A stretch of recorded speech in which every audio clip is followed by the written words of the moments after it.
Salam Kerahiman. Hari ini 30 Januari kita akan baca dari 699. Nomor ini adalah nomor yang paling lengkap bicara tentang pesta kerahiman. Kita tahu ya, pesta kerahiman tahun ini akan diadakan pada bulan April. Maka mari kita mempersiapkan diri untuk masuk ke dalam pesta kerahiman tersebut. Kita siapkan hati kita mulai. Dalam nama Bapa dan Putra dan Roh Kudus. Amin. 699. Sekali peristiwa aku mendengar kata-kata ini. Putriku, katakanlah kepada dunia tentang kerahimanku yang tak terselami. Aku ingin agar pesta kerahiman ini menjadi tempat pengungsian dan pernaungan bagi semua jiwa, khususnya bagi para pendosa yang malang. Pada hari itu terbukalah lubuk kerahimanku dan aku meluapkan seluruh samudra rahmat ke atas jiwa-jiwa yang menghampiri sumber kerahimanku.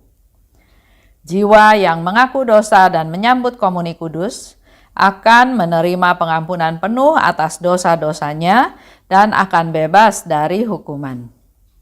Pada hari itu akan terbukalah semua pintu bendungan ilahi untuk mengalirkan rahmat. Janganlah ada jiwa yang takut menghampiri aku, meskipun dosa-dosanya laksana kain yang merah padam. Kerahimanku begitu besar, sehingga sampai kekal tidak ada otak manusia atau malaikat yang dapat menyelaminya. Segala sesuatu yang ada muncul dari pangkuan kerahimanku yang paling mesra. Setiap jiwa yang menjalin hubungan dengan aku akan merenungkan kerahimanku sepanjang segala masa. Pesta kerahiman ilahi berasal dari kedalaman kemesraanku sendiri. Aku ingin supaya pesta itu dirayakan secara meriah pada hari Minggu pertama sesudah Paskah.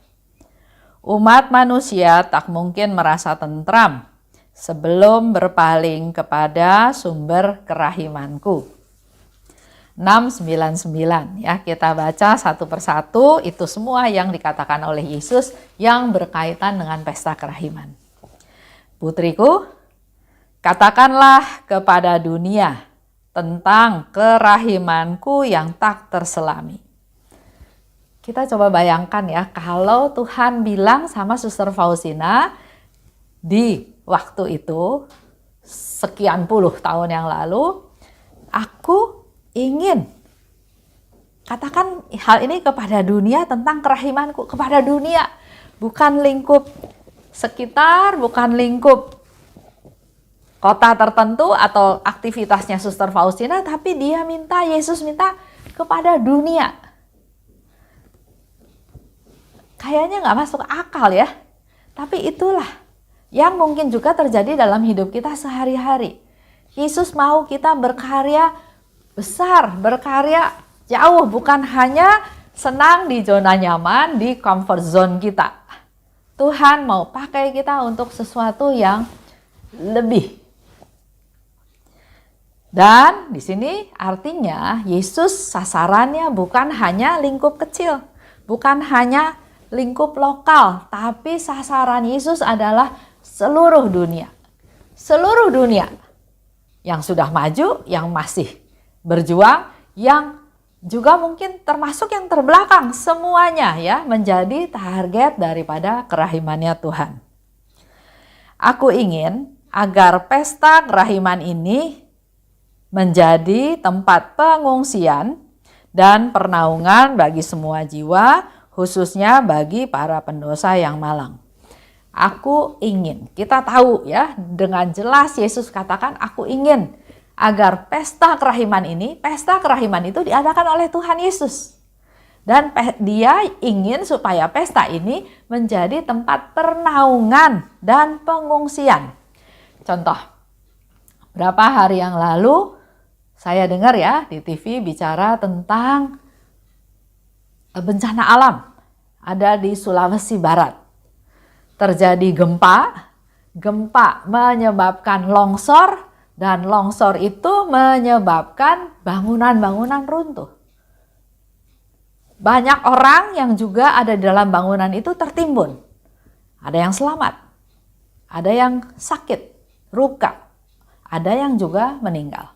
Nah, sementara yang selamat, dia juga nggak mau stay di sana terus kan, takut ada gempa susulan, takut ada longsor susulan, sehingga mereka mengungsi. Mengungsi otomatis nggak ada persiapan. Apa aja yang bisa dibawa, dan mungkin malah nggak bawa apa-apa. Yesus juga mau diadakan pesta kerahiman ini sebagai tempat pengungsian orang-orang yang ngungsi, orang yang gak siap, orang yang butuh, orang yang membutuhkan, orang yang kekurangan, orang yang miskin, orang yang menderita. Dia mau pesta kerahiman ini menjadi tempat pengungsian dan pernaungan, tempat berlindung. Kalau rumahnya kena gempa, rumahnya kena longsor, otomatis rumahnya hancur. Dia nggak punya lagi rumah untuk bernaung. Maka dia harus pergi ke satu tempat penampungan supaya mereka ada tempat untuk bernaung. Nah, Yesus juga mau mereka semua yang sedang menderita, yang susah, yang putus asa, yang berdosa, datang ke pesta kerahiman sebagai tempat pernaungan dan pengungsian. Semua jiwa, nggak dibedakan. Tapi khususnya Yesus jelas-jelas bilang, pesta kerahiman ilahi itu khususnya untuk pendosa. Lebih jelas lagi, pendosa yang malang. Selain gempa bumi, kita juga tahu ada banjir ya, banjir rob di mana-mana. Mereka semua nggak dalam keadaan siap. Banyak hal yang terjadi mendadak. Nggak ada persiapan, juga ada goncangan jiwa, ada ketakutan, ada trauma karena mengalami hal tersebut. Mereka itulah yang perlu kita bawa kepada Tuhan, khususnya dalam pesta kerahiman ilahi.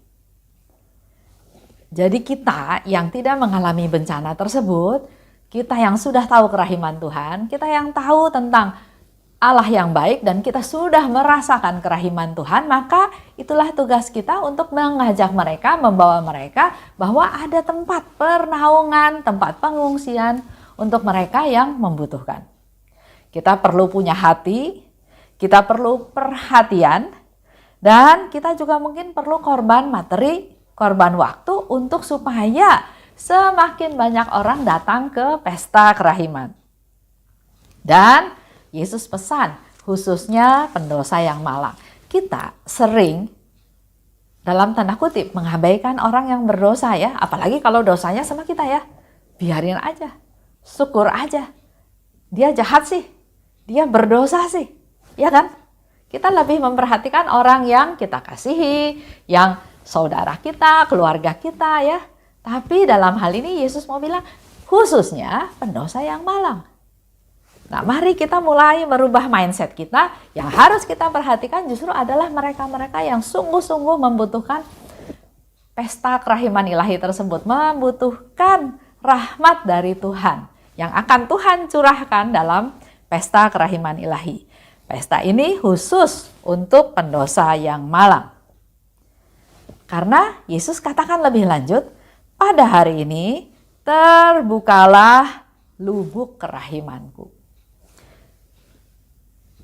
Tuhan ada lubuk kerahiman dan dikatakan pada hari itu terbuka lubuk kerahimannya dan aku meluapkan apa yang ada di dalam itu, diluapkan, dikeluarkan, dimuntahkan seluruh samudra rahmat kepada jiwa-jiwa yang menghampiri sumber kerahimanku. Jadi di sekitar kita, di seluruh dunia banyak orang yang membutuhkan Tuhan, tapi mereka nggak bisa menerima rahmat yang Tuhan berikan karena mereka nggak menghampiri sumber kerahiman Tuhan. Kenapa mereka nggak menghampiri? Karena mungkin mereka nggak tahu. Karena mungkin mereka takut. Dosanya banyak. Karena mungkin dihalang-halangi oleh kita-kita tanpa kita sadari. Nah, hari ini kita diberi satu masukan oleh Tuhan bahwa pesta kerahiman khusus untuk pendosa yang malang dan Tuhan akan memberikan samudra rahmat yang banyak sekali untuk jiwa-jiwa yang menghampiri, yang datang, yang menyiapkan diri, yang memang berharap pada kerahiman Tuhan. Sumber kerahimanku dikatakan oleh Tuhan ya. Sumber kerahimanku itu adalah lubuk kerahimannya Tuhan. Lubuk terdalam dari hati Allah, dan lubuk itu terbuka sejak tombak menusuk lambungnya Yesus pada waktu Yesus disalib. Lubuk kerahimannya itu terbuka, dan pada pesta kerahiman ini terbuka lebar dan Tuhan meluapkan, memuntahkan semua yang ada di dalam lubuk kerahiman Tuhan. Dan buat kita semua tahu, sumber kerahiman Tuhan, salah satunya yang terpenting adalah sakramen tobat. Karena Yesus katakan lebih lanjut, jiwa yang mengaku dosa artinya pergi ke sakramen tobat, mohon ampun atas segala pelanggaran, atas segala kesalahan, dosa, dan kelalaiannya. Dan dalam sakramen tobat tersebut, dia memperoleh pengampunan. Jadi Yesus katakan, kalau jiwa itu mengaku dosa, menjadi bersih, dan menerima komuni kudus pada pesta kerahiman, maka jiwa tersebut akan memperoleh indulgensi penuh, yaitu penghapusan dosa dan hukuman. Dan ini adalah hadiah yang luar biasa, yang dibutuhkan oleh kita setiap manusia, karena sekarang hidup di dunia kan suatu perziarahan saja, bukan target akhir. Target akhirnya adalah kematian. Setelah kita mati, kita akan hidup kekal bersama Tuhan di surga. Kita butuh rahmat ini, indulgensi penuh. Jadi, untuk dapat rahmat yang melimpah tadi, syaratnya kita perlu mengakui dosa kita supaya dosa-dosa kita diampuni Tuhan. Supaya menjadi suci, menjadi bersih, dan menerima komuni. Terima Yesus masuk ke dalam hati kita, bertahta dalam hati kita, dan kita dikuasai oleh Tuhan. Yesus ada dalam aku dan aku ada dalam Dia. Katakan lebih lanjut oleh Yesus, pada hari itu terbukalah semua bendungan ilahi untuk mengalirkan rahmat. Jadi tadi dikatakan terbuka lubuk kerahiman, sekarang Yesus pertegas lagi. Terbukalah pintu bendungan ilahi. Kalau kita bayangkan air di suatu danau, dibendung, ditutup, yang pengaliran airnya itu diatur sesuai dengan kebutuhan, misalnya untuk irigasi tanaman padi. Di waktu tertentu pintu itu dibuka supaya air ini mengalir untuk mengairi sawah-sawah yang ada di sekitar tersebut. Tapi kalau sudah nggak perlu ya kita tutup lagi. Begitu pula bayangan ini, bendungan ilahi itu adalah suatu tempat, kita bayangkan ya sebagai satu tempat, di mana tempat menampung rahmat-rahmat Tuhan. Karena disebut bendungan ilahi, bukan bendungan air ya. Dan Yesus katakan, pada pesta kerahiman, pintu bendungan itu dibuka. Berarti, ada waktu-waktu tertentu ditutup kan? Pada hari pesta kerahiman ilahi, pintu bendungan itu dibuka, untuk mengalirkan rahmat. Apa yang ada di dalam bendungan ilahi itu dialirkan, dikeluarkan karena pintunya dibuka. Inilah saatnya rahmat yang sudah dibendung itu, yang sudah dikumpulkan itu, pada pesta kerahiman ilahi disebarluaskan, diberikan dengan cuma-cuma. Kalau contoh lagi yang lebih gampang, selain bendungan irigasi, bendungan air irigasi, kita mungkin tahu juga kalau di Indonesia ada hari amnesti. Misalnya 17 Agustus, pemberian pengurangan hukuman pada para tahanan. Ya, itu salah satu contoh. Jadi pesta kerahiman ilahi adalah hari spesial. Hari spesial yang Tuhan adakan untuk kita semua umat manusia, untuk memperoleh keselamatan. Yesus katakan lebih lanjut, janganlah ada jiwa yang takut menghampiri aku, meskipun dosa-dosanya laksana kain yang merah padam.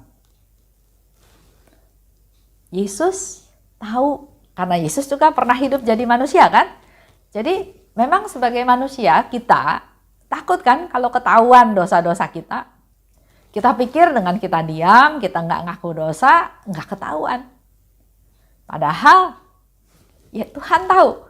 Dan di sini begitu murah hatinya Tuhan, begitu besar kerahimannya, Tuhan mau memberikan lagi satu statement kepada kita manusia berdosa bahwa jangan takut.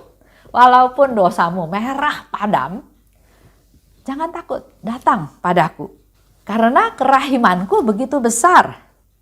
Sehingga sampai kekal tidak ada otak manusia maupun malaikat yang dapat menyelaminya, yang dapat memahaminya. Kok Tuhan itu begitu baik, kok Tuhan itu begitu murah hati, kok Tuhan itu begitu pengampun. Gak ada yang bisa membayangkan, otak manusia itu gak bisa nerima, gak bisa ngerti.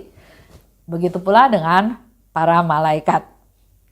Segala sesuatu yang ada, Yesus katakan ya, muncul dari pangkuan kerahimanku yang paling mesra.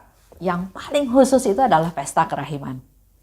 Setiap jiwa yang menjalin hubungan dengan aku, ini menjadi satu evaluasi kita juga ya. Yang Yesus katakan, setiap jiwa yang menjalin hubungan dengan aku akan merenungkan kasih dan kerahimanku sepanjang segala masa.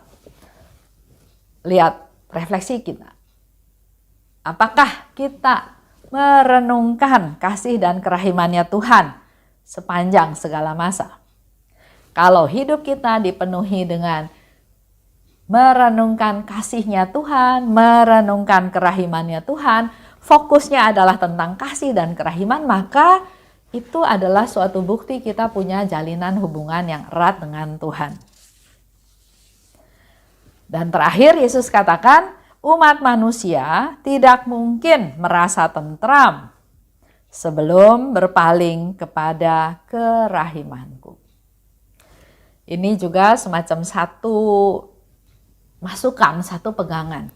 Sering ya orang katakan, asal saya bisa punya kerjaan yang bagus, punya gaji yang cukup, keluarga yang harmonis, saya bahagia, saya sudah cukup, saya nggak perlu lagi yang lain. Itu sifatnya sementara. Misalnya, kecelakaan, anaknya meninggal, ada kesedihan yang mungkin dia nggak bisa tanggung. Dia ditipu, usahanya bangkrut oleh sahabatnya, belum tentu dia bisa terima hal tersebut. Hal-hal yang terjadi di dunia ini sifatnya fana. Yesus memberitahukan pada kita semua bahwa kita umat manusia nggak bakal merasa tentram. Dengan segala macam itu nggak bakal merasa tentram kalau tidak berpaling kepada sumber kerahimanku. Ini juga bisa dianggap seperti nubuat. Manusia merasa tentram kalau dia hidup dalam kerahiman Tuhan. Kalau dia hidup sehari-hari dalam kerahiman Tuhan. Pertanyaan lebih lanjut adalah, apakah kita mau kenal Allah? Apakah kita mau bersatu dengan Allah yang Sang Kasih dan Sang Kerahiman? Mari kita mulai hari ini ikut kehendak Allah tanpa syarat. Mari kita berusaha menyenangkan hatinya dengan berbuat baik pada sesama. Dan mempersembahkan jiwa-jiwa yang sangat membutuhkan rahmat Tuhan dalam pesta kerahiman ilahi. Sekarang Januari ya, Februari, Maret, April. Kita akan sama-sama merayakan pesta kerahiman ilahi. Itu aja, kita akan tutup ya dalam doa. Dalam nama Bapa dan Putra dan Roh Kudus. Amin. Bapa, terima kasih atas rahmat-Mu yang luar biasa kepada kami semua, di mana Engkau tak henti-hentinya terus berusaha agar kami boleh mengalami kerahiman-Mu. Dan pada hari ini kami mendapat masukan tentang pesta kerahiman ilahi yang Kau adakan untuk kebaikan kami, untuk keselamatan kami, untuk kami memperoleh rahmat yang paling besar, yaitu rahmat indulgensi penuh daripada-Mu untuk memperoleh pengampunan dosa dan hukuman. Jamahlah kami Tuhan, berilah kami kepedulian untuk kami juga peduli pada orang-orang di sekitar yang sangat membutuhkan kerahiman-Mu. Biarlah melalui doa kami, melalui sikap kami, melalui sharing kami, melalui ajakan kami, melalui cerita kami, mereka bisa tahu tentang kerahiman-Mu dan bersama-sama datang kepadamu dalam pesta kerahiman untuk boleh menikmati rahmat yang Kau berikan kepada kami, yang Kau berikan begitu banyak melimpah untuk kami-kami yang membutuhkan rahmat-Mu. Terima kasih Bapa, dalam nama Yesus kami berdoa dan bersyukur. Amin. Dalam nama Bapa dan Putra dan Roh Kudus. Amin. Salam kerahiman.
atas